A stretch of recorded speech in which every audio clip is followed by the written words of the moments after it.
Hello students, the topic that we discussed last time was catalyst and catalysis ਜਿਹਦੇ ਵਿੱਚ ਅਸੀਂ discuss ਕੀਤਾ था कि catalyst क्या ਹੁੰਦਾ।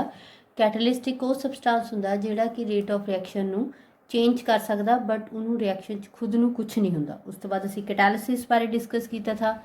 then we discuss about positive and negative catalyst ਜਿਹਦੇ ਵਿੱਚ positive catalyst क्या ਹੁੰਦੇ ਹੈਗੇ ਜਿਹੜੇ ਕਿ rate of reaction ਨੂੰ increase ਕਰਦੇ ਤੇ negative catalyst which decreases the rate of reaction। then we have discussed about auto catalyst। auto catalyst ਦੇ ਵਿੱਚ क्या ਹੁੰਦਾ कि कई बार कुछ reactants in some reactions product one of the product act as catalyst that reactions ਦੇ ਵਿੱਚ ਜਿਹੜਾ ਉਹ catalyst ਹੁੰਦਾ that is called auto catalyst। then we have discussed about promoters and poisons। promoters ਜੋ activity of catalyst ਨੂੰ increase ਕਰਦੇ ਤੇ poisons ਜਿਹੜੇ activity of catalyst ਨੂੰ decrease ਕਰਦੇ। we have also discussed classification of catalyst। as we have already discussed that catalyst ਜਿਹੜੇ ਹੈ ਉਹ ਦੋ ਤਰ੍ਹਾਂ ਦੇ ਹੁੰਦੇ homogeneous and heterogeneous catalyst। homogeneous catalyst ਜਿਹੜੇ ਆ ਉਹ ਤਦ ਹੁੰਦੇ ਹੈਗੇ ਜਦੋਂ ਸਾਡਾ catalyst ਤੇ reactant ਸਾਰੇ same physical state ਦੇ ਵਿੱਚ ਹੋਣ। ਠੀਕ ਹੈ। the next is heterogeneous catalysis ਉਹਦੇ ਬਾਰੇ ਅਸੀਂ ਅੱਜ discuss ਕਰਾਂਗੇ। so our today's topic is heterogeneous catalyst। heterogeneous catalyst क्या होंगे है? hetero means different। when reactant as well as जिहड़ा catalyst है वो different physical state ਦੇ ਵਿੱਚ ਹੋਵੇ तद ਅਸੀਂ क्या use करते हैं उसनूं क्या नाम दिंदे हैं? heterogeneous catalyst। ठीक है जी। so when the catalyst and reactants are in different physical state or different phase भी लिख सकते सी then catalysis is called or the catalyst is called heterogeneous catalyst। clear? ठीक है। we can discuss with example। for example Haber process में थानू पहला भी दस्सिया इहदे बारे N2 plus 3H2 that will give you 2NH3। this is the reaction for the preparation of ammonia।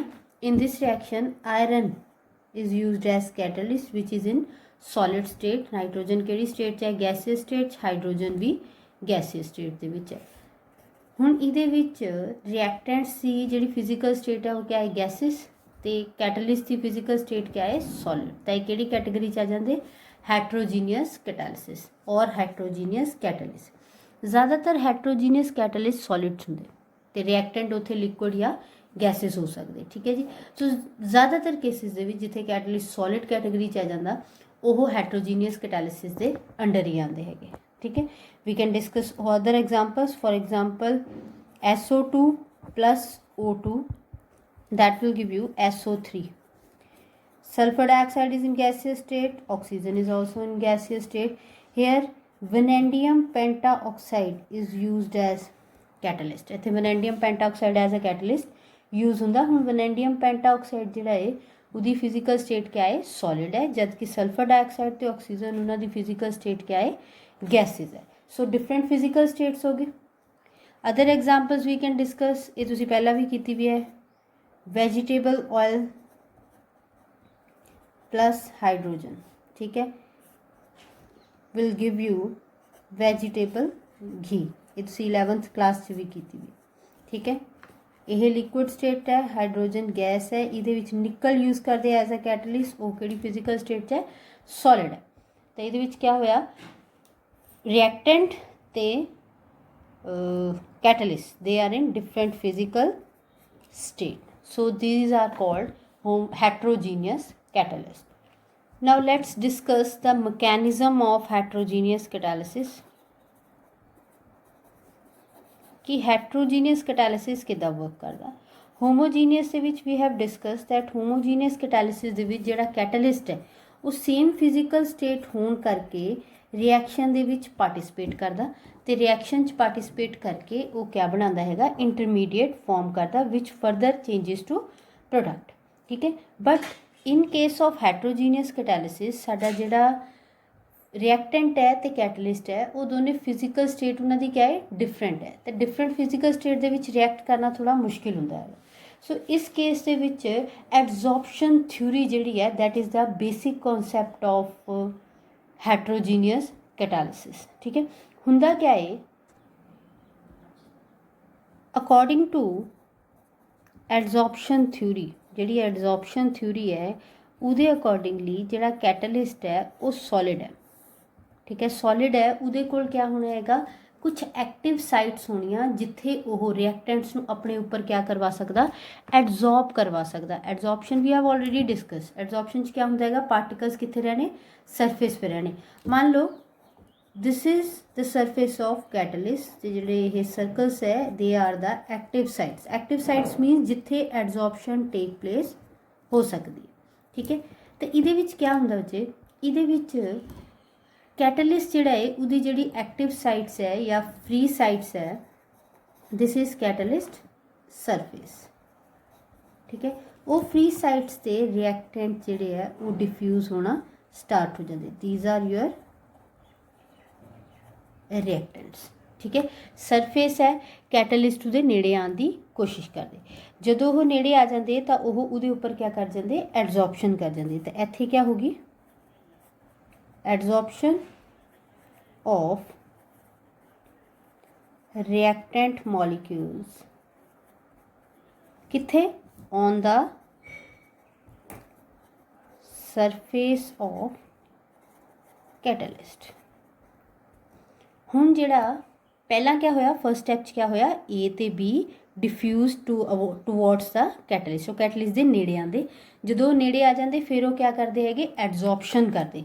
जिहड़े reactant molecules है वो सॉलिड दे सरफेस पर जिहड़ा सॉलिड कैटलिस्ट है उहदे सरफेस पर क्या हो जाते एड्जॉर्ब हो जाते। एड्जॉर्प्शन तो बाद देखो क्या बनेगा एक्टिव साइट एज सच रहेगी।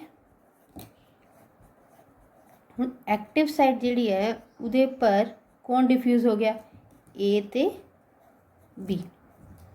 ठीक है, एड्जॉर्प्शन टेक प्लेस उस तो बाद क्या होएगा हुण एड्जॉर्प्शन करके क्या होया ये जिहड़े ए ते बी रिएक्टेंट्स है हुण एक दूजे के क्या आ गए नेड़े आ गए। जो ये नज़दीक आ गए तो हुण इन्हां दा आपस में रिएक्शन होना आसान हो जाना, फिर ईजीली एक दूजे नाल क्या कर सकते रिएक्ट कर सकते। सो इत्थे क्या होएगा अकरेंस ऑफ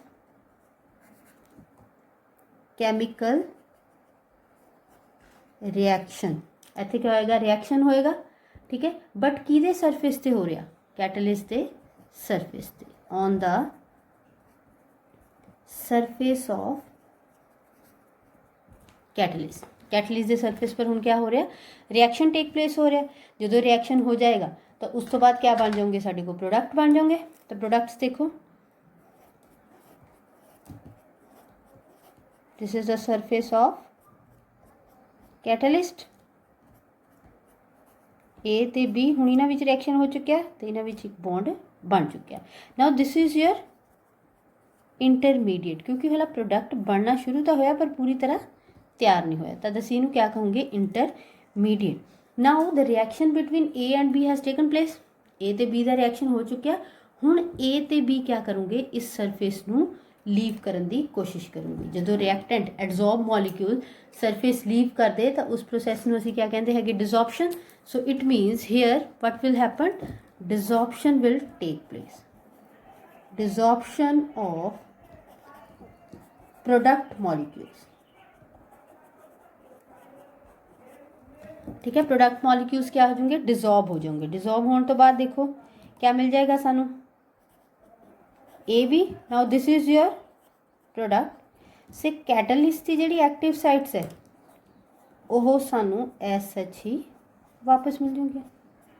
ठीक है, कैटलिस्ट की प्रॉपर्टी ही क्या है कि वो रिएक्शन तो बाद एज सच सानू क्या मिल जाता वापस मिल जाता। तो हुण देखो कैटलिस्ट सानू एज सच वापस मिल गया तो प्रोडक्ट जिहड़े है हुण वो डिफ्यूज्ड अवे हो गए कि तो सरफेस ऑफ कैटलिस्ट तो इहदे विच दोबारा देखो फर्स्ट स्टैप दे विच क्या हुंदा हैगा ए ते बी मॉलिक्यूल्स जिहड़े है वो कैटलिस्ट के नेड़े आते डिफ्यूजन टेक प्लेस हुंदी हैगी। तो डिफ्यूजन तो बाद जदों मॉलिक्यूल्स ए ते बी रिएक्टेंट है हला है ए अलग है बी अलग है जदों ये सरफेस पर डिफ्यूज हो के एड्जॉर्ब होंगे तो पहला स्टैप क्या हो जाता है adsorption of reactant molecules on the surface of catalyst. Adsorption होगी once the adsorption take place A ते बी एक दूजे के नज़दीक आ गए। हुण इत्थे क्या होएगा, इत्थे कैमिकल रिएक्शन टेक प्लेस होएगा। जो कैमिकल रिएक्शन ए ते बी दे विच होएगा तो वह एक इंटरमीडिएट फॉर्म करूगी, प्रोडक्ट बन गया but still it is on the surface of catalyst adsorb होया वा। हुण क्या होएगा, हुण once the reaction taken place, reaction हो चुकिया, उस तो बाद हुण प्रोडक्ट मॉलिक्यूल्स जिहड़े आ वो क्या होंगे, सैपरेट होंगे। तो desorption of product molecules will take place. Desorption दे विच प्रोडक्ट अलग हो जाएगा तो कैटलिस्ट सानू एज सच वापस मिल जाएगा। तो उस तो बाद प्रोडक्ट मॉलिक्यूल्स जिहड़े है they will diffused away from the surface of catalyst. So ये 5 स्टैप है। So this is how adsorption take place. Which एक गल है, एडजॉर्प्शन जिहड़ी है जो टेक प्लेस होंदी, you know that energy is released, that energy is called enthalpy of adsorption. तो वो एंथैल्पी ऑफ एडजॉर्प्शन इत्थे रिएक्शन करवाने वास्ते यूज़ होंदी है। ठीक है, so this is all about your heterogeneous catalysis, जिहदा बेसिक ही क्या है, adsorption. Now the next topic is important features of solid catalyst. Solid catalyst की कुछ ऐसे इंपॉर्टेंट फीचर्स करनी है। There are 2 features of solid catalyst, one is called activity and other is called selectivity. ठीक है, ऐसी एक्टिविटी ते selectivity बारे गल करांगे। Firstly let's discuss about activity of catalyst. Activity का मतलब कुछ नहीं है, एक्टिविटी मीनस कैटलिस्ट की प्रॉपर्टी है कि वो रेट ऑफ रिएक्शन को क्या कर सकता, इंक्रीज कर सकता। ठीक है, सो एक्टिविटी ऑफ कैटलिस्ट क्या होगी, इट इज़ द एबिलिटी, ये एबिलिटी है of catalyst to increase the rate of reaction. ठीक है, रेट ऑफ रिएक्शन ਨੂੰ ਇਨਕਰੀਜ਼ ਕਰਨ ਦੀ ਐਬਿਲਿਟੀ ਨੂੰ ਕੈਟਲਿਸਟ ਕਹਿੰਦੇ। So this is not a big deal. ਅਸੀਂ ਪਹਿਲਾਂ ਵੀ ਇਹ ਕੈਟਲਿਸਟ ਦੀ ਪ੍ਰੋਪਰਟੀ ਹੀ ਕਿਹਾ ਹੈ, ਮੋਸਟਲੀ ਉਹ ਰੇਟ ਆਫ ਰਿਐਕਸ਼ਨ ਨੂੰ ਕਿਆ ਕਰਦਾ ਹੈਗਾ, ਇਨਕਰੀਜ਼ ਕਰਦਾ ਹੈਗਾ। Examples we have already discuss, ਕਾਫੀ ਐਗਜ਼ਾਮਪਲਸ ਅਸੀਂ ਕਰ ਚੁੱਕੇ ਵੇ। ਹੋਰ ਐਗਜ਼ਾਮਪਲਸ ਕਰਨੀਆਂ ਤਾਂ ਦੇਖੋ, hydrogen plus oxygen in the presence of platinum will give you water. ठीक है, ਇਹ ਰਿਐਕਸ਼ਨ ਜਿਹੜਾ ਹੈ ਉਹ अगर असी हाइड्रोजन तो ऑक्सीजन ਨੂੰ स्टोर करिए तो तुसी जिन्ने मर्जी टाइम वास्ते इनू स्टोर करके रख सकते। मीनस ये आपस में रिएक्ट नहीं करोगे, इन्हां दा रिएक्शन नहीं होएगा। बट जे तुसी इहदे विच थोड़े प्लैटिनम पा दो तो ये रिएक्शन इन्नी फास्ट हुंदा कि ये एक्सप्लोजिव हो सकता। ठीक है, next property is selectivity. Selectivity का मतलब क्या है, selectivity of catalyst. Selectivity of catalyst का मतलब है कि catalyst has a ability to direct a reaction to give particular products. जिहड़े कैटलिस्ट है वो सेम रिएक्टेंट्स तो डिफरेंट प्रोडक्ट्स ऑब्टेन कर सकते। मीनस इत्थे रिएक्टेंट नहीं, कैटलिस्ट डिसाइड करता कि प्रोडक्ट क्या बनेगा। सो ये क्या हो गया, it is the ability of catalyst to direct a reaction to give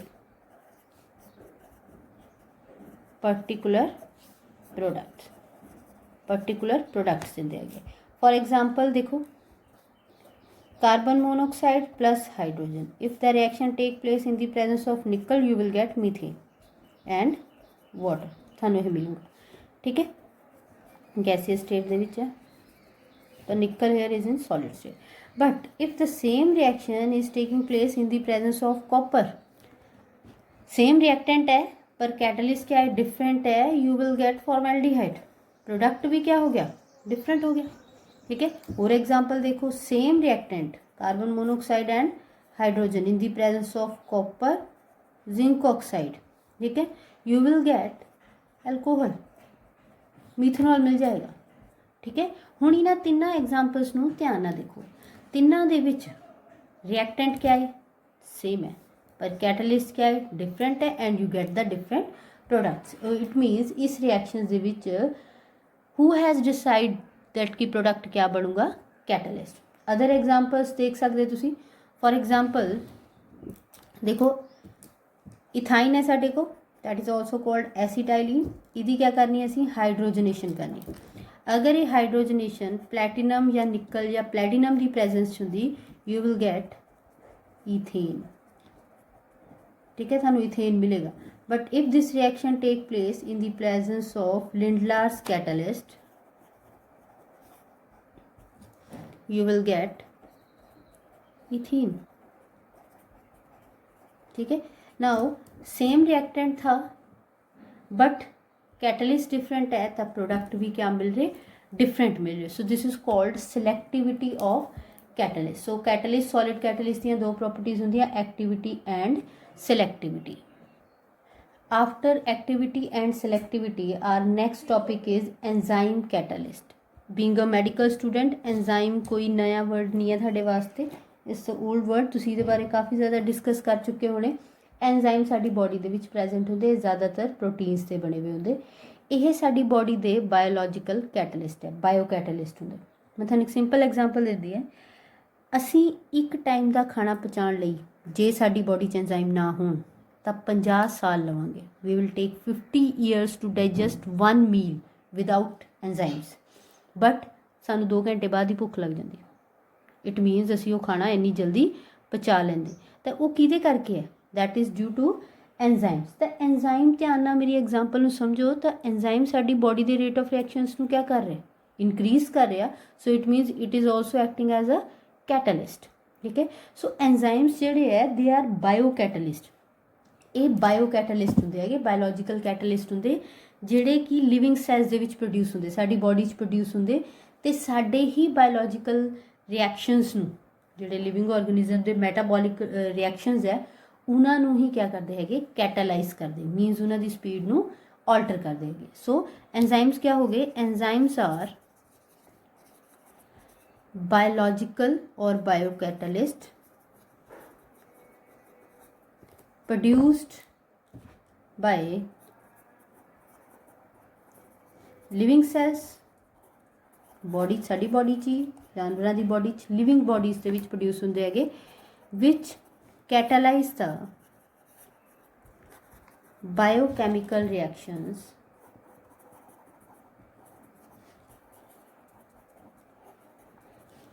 in living organisms. साडी बॉडी दे बायोलॉजिकल रिएक्शनस नूं, बायोकैमिकल रिएक्शनस नूं क्या करते हैं, कैटालाइज करते हैं. ठीक है जी. सो इट मीनस जिहड़े साडे कैटलिस्ट हो गए वो क्या है, बायो कैटलिस्ट, सॉरी एंजाइम्स जिहड़े आ वो क्या है, बायो कैटलिस्ट है. ठीक है, एग्जांपल्स देखो. We can take the example of zymase, glucose C6H12O6. ठीक है, that can be converted into alcohol.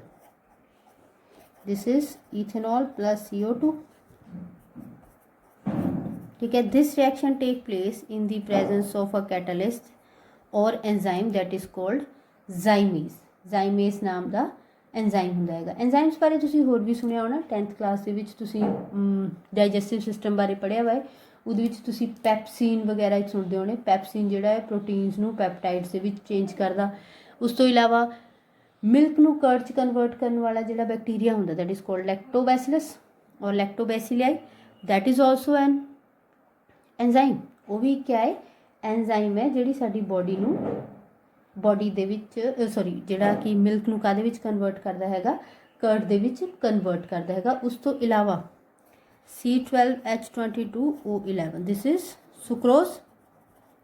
Sucrose की जिहड़ी हाइड्रोलिसिस है into C6H12O6 plus C6H12O6. I have written the same formula, but this is for glucose and this one for fructose. ठीक है, this reaction take place in the presence of an enzyme that is called invertase. ठीक है जी. सो काफ़ी reactions है जी जिन्हां विच जिहड़े साडे enzymes जिहड़े आ यूज़ होंदे साडी बॉडी च भी ते बाहर भी. ठीक है, next we will discuss the characteristics. असीं इन्हां दे करैक्टरिस्टिक्स बारे डिस्कस करांगे. Characteristics of enzyme catalyst. ठीक है जी. The first is high efficiency.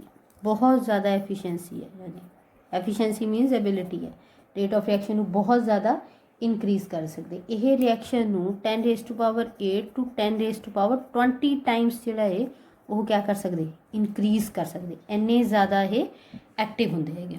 ठीक है, सो एक्टिविटी इन्हां दी बहुत ज़्यादा है, एफिशिएंसी बहुत ज़्यादा है। So next properties extremely small quantity. ठीक है, बहुत ज़्यादा क्वांटिटी च नहीं रिक्वायर्ड होंगे, they are required in millimole quantity दे विच रिक्वायर्ड होंगे है, बट एक्टिविटी बहुत ज़्यादा है। Third one is specificity. Enzymes are highly specific in nature, जिहड़े ये एंजाइम्स होंगे ये हाईली स्पैसिफिक होंगे नेचर दे विच। हुण इहदा मतलब क्या है, इहदा मतलब है कि जिहड़ा रिएक्शन जिस एंजाइम ने कैटालाइज करना है उहदा काम उही करेगा, साडी बॉडी च होर कोई एंजाइम यह काम नहीं कर सकता। For example you have heard about diabetic persons. Diabetic persons ਦੇ ਵਿੱਚ ਜਿਹੜੀ ਇੱਕ ਡਾਇबिटीज़ ਦੀ ਪ੍ਰੋਬਲਮ ਹੈ that is due to the lack of an enzyme that is called insulin. ਤੁਸੀਂ ਸੁਣਿਆ ਹੋਣਾ ਇਸ ਵਰਡ ਨੂੰ इंसुलिन। इंसुलिन ਜਿਹੜਾ ਹੈ ਉਹ ਉਸ एंजाइम ਹੈ ਜਿਹੜਾ ਸਾਡੀ ਬੋਡੀ ਦੇ ਵਿੱਚ ਬਲੱਡ ਸ਼ੂਗਰ ਨੂੰ ਕੰਟਰੋਲ ਕਰਦਾ। ਜਿਨ੍ਹਾਂ ਲੋਕਾਂ ਦੇ ਵਿੱਚ ਇਹ एंजाइम ਬਣਨਾ ਬੰਦ ਹੋ ਜਾਂਦਾ उन्होंने डायबिटीज़ की प्रॉब्लम होंगी। हुण देखो साडी बॉडी च 2 तो 3 हज़ार एंजाइम्स जिहड़े इस वक्त नोन है, बट उन्हां विचों कोई भी वो काम नहीं कर सकता। इंसुलिन का जिहड़ा ब्लड शुगर नूं कंट्रोल करन दा काम है वो सिर्फ कौन कर सकता, इंसुलिन ही कर सकता। अगर इंसुलिन नहीं है तो वह ये रिएक्शन नहीं कर पाएगा, साडी बॉडी च कोई भी एंजाइम इस रिएक्शन नूं नहीं कर पाएगा।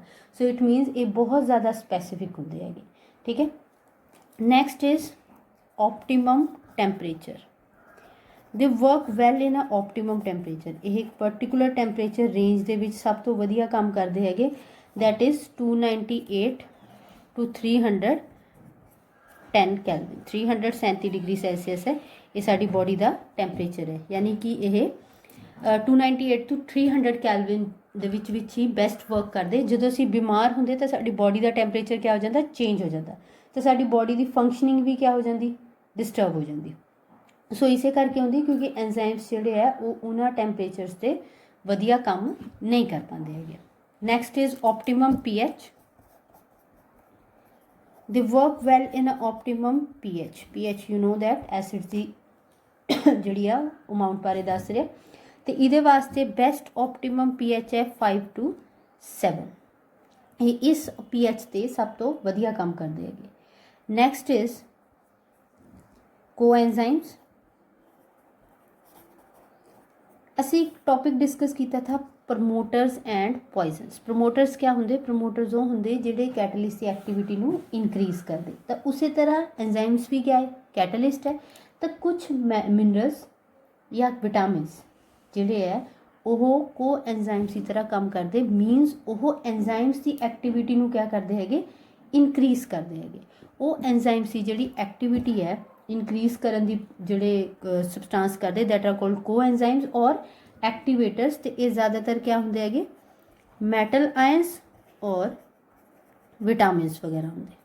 ठीक है, नैक्सट इज़ इनहिबिटर्स और पॉइजनस। जिद्दां कई सबसटांसिस कैटलिस्ट या एंजाइम्स की एक्टिविटी नूं इनक्रीज़ करते, उदां ही कई सबसटांसिस कैटलिस्ट की एक्टिविटी नूं क्या कर सकते, डिक्रीज़ भी कर सकते। कई ड्रग्स वगैरह जिहड़े है वो कैटलिस्ट एंजाइम्स नूं जिहड़ा है वो डिस्ट्रॉय कर देंगे या उन्हां दी एक्टिविटी नूं डिक्रीज़ कर देंगे। उहदे नाल एंजाइम्स जिहड़े है वो ज़्यादा चंगी तरह वर्क नहीं कर पाते। ठीक है, so this is all about your characteristics of enzyme catalyst. Now the next topic is mechanism of enzyme catalysed reaction. साडी बॉडी दे विच जिहड़े एंजाइम कैटलाइज्ड रिएक्शनस है वो काम किद्दां करदे हैं। देखो फर्स्ट स्टैप के विच क्या होंदा हैगा, साडे कोल एंजाइम है। एंजाइम जिहड़ा है वो साडे सबस्ट्रेट मीनस रिएक्टेंट।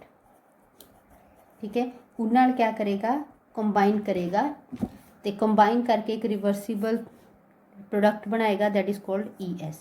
ES जिहड़ा है वो इत्थे साडे कोल this is called enzyme substrate complex.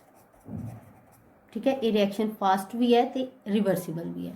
यह एक तरह साडा क्या है, यह एक इंटरमीडिएट की तरह काम कर रहे हैं। हुण क्या होएगा, सैकेंड स्टैप के विच ਜਿਹੜਾ ES है that changes to EP। ES क्या है, एंजाइम सबस्ट्रेट कॉम्प्लेक्स, तो EP क्या है, एंजाइम प्रोडक्ट कॉम्प्लेक्स। हुण देखो इत्थे क्या होया, that is quite similar to heterogeneous catalysis ना।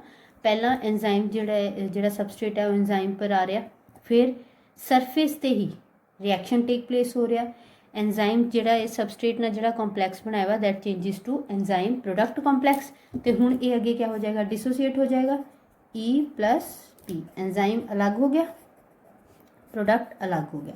हुण देखो इस रिएक्शन च सानू एंजाइम एज सच ही वापस मिल गया, मीनस ये कैटलिस्ट ही होए जिहड़े eight the end of the reaction जिहड़ा है वो क्या हो जाते एज सच सानू वापस मिल जाते।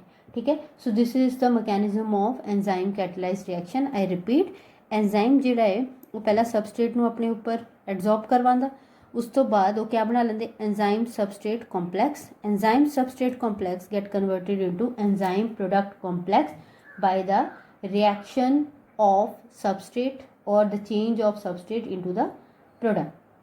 तो उस तो बाद जिहड़ा एंजाइम प्रोडक्ट कॉम्प्लैक्स है वो सैपरेट हो जाता to give you enzyme and product. At the end of the day सानू प्रोडक्ट जिहड़ा है वो वापस मिल जाता। ठीक है, तो एंजाइम भी एज सच ही वापस मिल जाता। हुण ये तो गल हुई मैकेनिज्म की कि एंजाइम जिहड़ा है काम किद्दां करदे, बट साडे कोल एक होर पॉइंट है कि एंजाइम्स जिहड़े है वो हाईली स्पैसीफिक हुंदे नेचर दे विच। उन्हां दी जिहड़ी नेचर है बहुत ज़्यादा स्पैसीफिक है, मीनस वो एक पर्टिकुलर सबस्ट्रेट नूं ही अपने उपर जिहड़ा है वो रिएक्शन करवाउण दी परमिशन दे सकदे। तो ऐदां किद्दां हुंदा होणा। ठीक है, उहदे बारे एक थ्योरी है बच्चे स्पैसीफिसिटी बारे, that is called lock and key model. तुसीं ये बायोलॉजी च पढ़िया होना।